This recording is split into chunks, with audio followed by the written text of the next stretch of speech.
Bonjour et bienvenue dans Vive Amour, le podcast qui explore l'amour dans toute sa complexité, mais surtout l'amour de soi. Aujourd'hui, dans l'épisode 2 et première partie, nous allons parler de quelque chose de fondamental, mais souvent ignoré, les blessures émotionnelles et les croyances limitantes.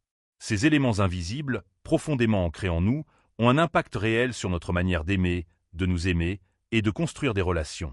Quand on parle de blessures, on pense souvent à des choses physiques.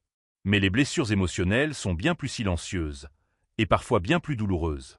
Elles sont souvent issues de notre enfance, d'un mot, d'un regard, d'une absence ou d'un choc. Ces blessures s'inscrivent en nous et forment des cicatrices qui guident inconsciemment nos comportements affectifs.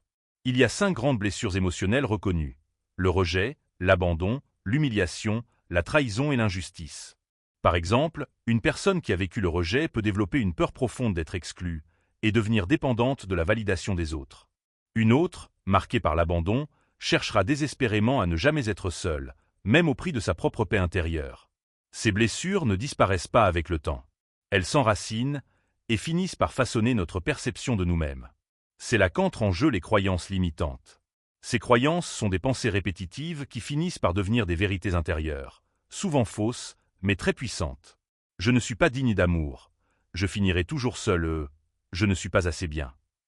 Ce sont des phrases que certains se répètent, sans même s'en rendre compte. Et ces phrases dictent nos choix, nos attentes, nos réactions.